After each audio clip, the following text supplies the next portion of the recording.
Ladies and gentlemen, welcome to the Rogers Kakasungura YouTube channel.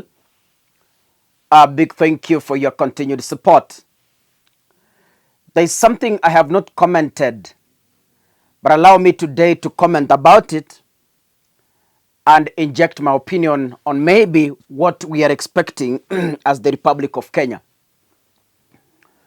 Today is on Friday, and on Wednesday, Azimio had a meeting. The ODM members of parliament were taken to a Kamkunji and they were told we must support the government of national unity. ODM agreed. As they were discussing, the other members of Azimio, Kalonzo Musyoka and the rest had decided we are not boarding jointly. Because they separated, ODM went to their own meeting and the other people from Azimio also were left with their meeting. The resolutions that were made by the ODM were that as we go, we want to announce that as ODM, we support the government of national unity. On the other end, Azimio, the other Azimio group led by Kalonzo Musyoka, they said we are not boarding. So they made their own statement. When they were jointly meeting to have one statement, I saw Baba at the back. He looked disturbed and he was on his phone throughout, which has never happened. In between, Raila left and the Kalonzo Musyoka remained with other Azimio members and ODM, and they were giving a press. So I don't know the details of that press conference because anyway, before Kalonzo could read the contents of that report, we had goons saying toka toka toka, journalists toka, waandishi toka toka toka toka, and they disrupted the meeting. Now, after that, I saw Mother Karua, I saw Kalonzo Musyoka, I saw Gideon Moi, I saw Jeremiah Kioni, I saw Eugene Wamalwa. Nani yule mwingine tena. Those guys went for a separate meeting in one of the hotels, and Mother Karua tweeted a photo saying, we are not boarding.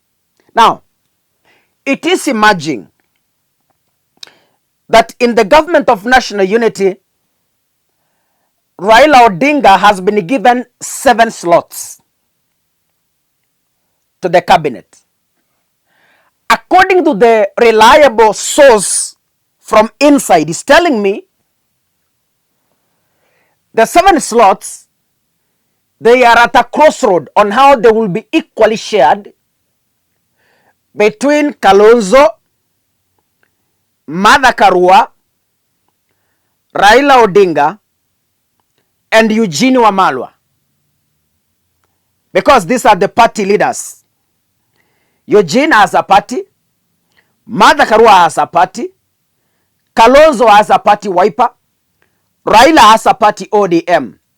So the disagreement now that you see out there, that now Azimio has split into 2 groups.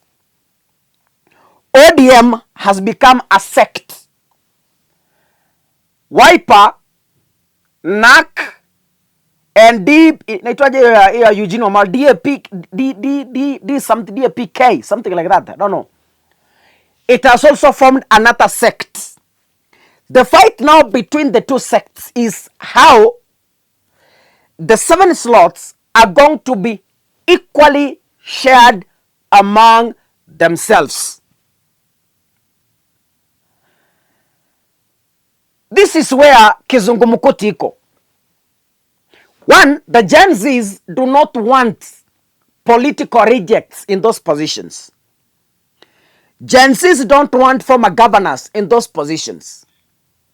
Gen Zs don't want former CSS in those positions. Gen Z are demanding fresh professional minds to take over those positions. It's a headache in William Ruto's government, the Kenya Kwanza, and it's also a headache in the Azimio One Kenya Alliance coalition. In this sense, for Raila Odinga to succeed in those 7 slots, there are people clinging on to him. We have the likes of Oparanya, former governor. We have the likes of Junet Mohammed, a member of parliament. We have the likes of Hassan Joho, the former governor of Mombasa, and the rest. There are people who are jobless, who have been governors, who have been members of parliament. They also want to push their way into those positions against the will of the Gen Zs. Sasa, the political elite is at the crossroad. They can't know what they're supposed to do, because if they appoint someone who the Gen Zs don't, Gen Zs munaona pressure mumeleta. Hii pressure ninaipenda. I really love this pressure. You know, I saw someone on TikTok saying, musituguzie Kasimweri.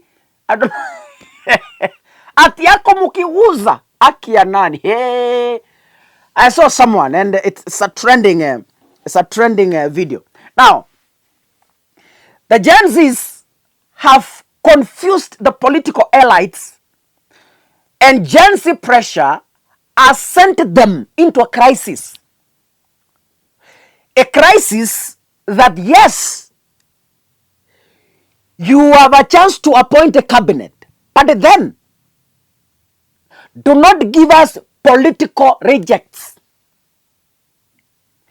We want professionals. If it's the Ministry of Education, we have a professional there. If it's Ministry of ICT, we have a professional there. If it's the Ministry of Youth, Gender, or what, we have a professional there. If it's the Ministry of Energy, we have a professional there. Because the issue of kujaza politicians into these positions has led to the sinking of the Republic of Kenya and the sinking of our economy. So it's a crisis, ladies and gentlemen. The Gen Zs are giving these guys sleepless nights. Does the pressure increase or decrease? Gen Zs, viva, viva, viva. We don't need to give up. As much as the political class are ganging against Gen Zs, I want to tell you, at the end of it, we shall emerge the winners in this struggle. God bless you, ladies and gentlemen. See you in the next video. Asanteni sana.